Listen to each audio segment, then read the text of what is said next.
Good morning to one and all who have gathered here. Myself, Ramya, Department of Commerce and Management, starting for the second section, that is, second session, that is the chapter 2 Modes of Entry in International Business.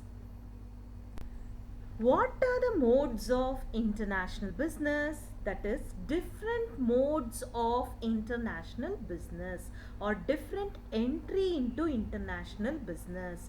First one is exporting. Second, licensing. Third, franchising. Fourth, contract manufacturing. Fifth, management contracts. Sixth, FDI without allowances. FDI with allowances. In that you have some more subdivisions that we are going to discuss in this session. Forms of exporting are indirect exporting, direct exporting, intra-corporate transfer. The forms of exporting. What is exporting? Exporting means shipping the goods and services out of the port of a country. Seller is referred as an exporter. Buyer is referred as an importer. In simple terms, exporting means you're selling your goods to another country. So there are three forms: indirect exporting, direct exporting. What is this indirect exporting? Indirect exporting means that the firm participates in international business through an intermediary and does not deal with foreign customers or market directly. So indirect exporting means it does not enter into the foreign market or the host country directly. It goes with the help of intermediaries. Next, what is this direct exporting? Direct exporting means that the firm works with the foreign customers or market with the opportunity to develop its relationship. So here the customer or the business firm participates in international business without the help of any other intermediaries. Directly it deals the customer and it directly deals with the market. So that only it is called as direct exporting. What is this indirect exporting? I told you indirect exporting is nothing but the firm enters into the foreign market with the intermediaries or with the middlemen. Here, for example, you do the business with two countries, USA and India. So, USA is the home country. Company A transferred to company B. Whatever the goods that the company B is transferring, it will transfer to the company C and sells to the Indian users. Here, USA is company A, India is company C, but B is the mediator. So that mediator only is called as indirect exporting. Next, what is indirect exporting? Exporting of goods and services through various home-based exporter. See, there are different ways of exporting. First is manufacturer exports through agents.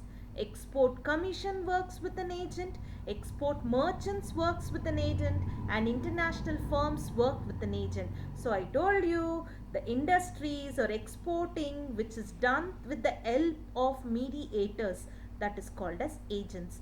That only is called as exporting, or it is called as indirect exporting. An example of indirect exporting. Indirect exporting we have already seen. Now the same example for the direct exporting also.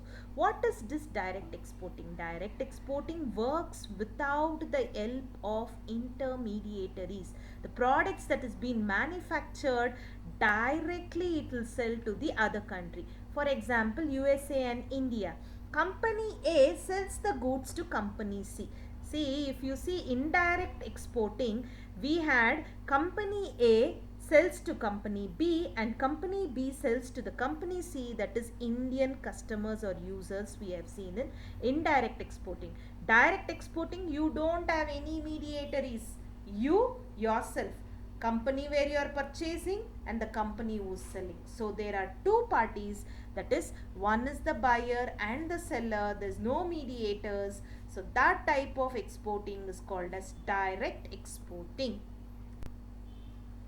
Differences of direct exporting and indirect exporting. Direct exporting, if you can see, there is a big arrow mark. The goods that is being produced is reaching the customers, the end users, that is the producer and end users are meeting to each other with the help of foreign agent, foreign retailer and foreign end user. Next, indirect. See, the producer of US as an export management or export trading company, that company works under a foreign distributor agent, and that foreign retailer will sell it to the foreign end user. So here in direct, the producer and the end user are meeting to each other, but indirect, that is indirect exporting, producer and end users are not meeting each other. What is this? The third point, a third type of exporting is intra-corporate transfer. See, there is an example. See, for all that direct, indirect and intra-corporate transfers, we have taken the same example, US, India. US, India, and this also we are taking the same example, US and India. So here intra-corporate transfer, the producer himself goes to the foreign country and sells the same goods. There is no interference with the foreign country, that is home country rules only is imbibed even in foreign country. Company A only produces and company A only sells. Company A only deals all the task. That is called as intra-corporate transfer. Next, what are the advantages and disadvantages of exporting? See, there are many advantages and many disadvantages in that, very peculiar and very easy for you, only that we have taken. First, what is advantages? With the low financial investment, you can start your business. You can do business. That's only called as relatively low financial exposure. With the minimum amount, you can do business. Next, permit gradual market entry. There is no restriction. If you have one permit, you can enter into the foreign market. Next, acquire knowledge about local market. See, once when you are entering, you can easily know what is the local market and how it is, and what are the taste and preferences, what are the culture, what are the traditions, you can easily come across. Next, here, next point is to avoid restrictions on foreign investment. See, foreigners come invest and that risk is not there. You usually, anyone can come and anyone can do, so that there is no restriction in foreign investment. Next, disadvantages. There are vulnerabilities and tariffs and NTBs, no non-trading permits are there. So next, there is lot of complications and logistic complications. Logistic complication means transportation complication. Next, there is potential conflicts with the distributor. See, home country also same person will be there, and the host country also same persons will be there. So you will have the clashes between the foreign country and home country people, local country. So that clashes may lead for some adverse effect. That is the disadvantages of exporting. What do you mean by licensing? Licensing also is a form of entry into international business, or it is called as modes of entry into international business. Licensing is when a firm called licensor and a licensee wants to change their rights and use their intellectual property, technology, work methods, patents, copyrights, brand name or trademark to another firm. It's called as licensee in return for a fee. So in simple terms, licensing consists of two persons, the licensor and the licensee. The licensor is the owner and the licensee is the person who is purchasing or using the property for certain period of time. What they use? They use patents, trademarks, copyrights, technology, technical know-how and specific business skills. The next concept is licensing process. I told you in licensing there are two persons, the licensor and the licensee. So how this process works with the licensor and the licensee, that only we are going to see. Licensor leases the rights to use the intellectual property. Licensee uses the intellectual property to create the products. For what? To pay a royalty to a lessor. That is, to pay a royalty for the licensor, and for which the licensor receives or he earns the new revenue with low investment.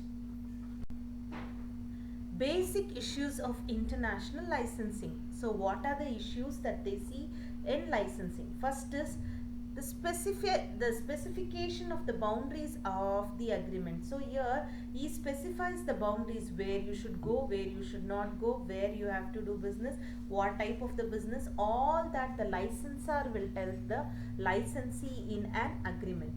Next, determining compensation for using his property or using the trademarks, for using the patents, for using the technological upgradation knowledge.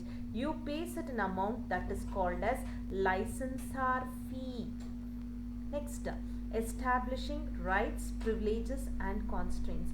So whatever the rights that he has, he gives to us with certain amount.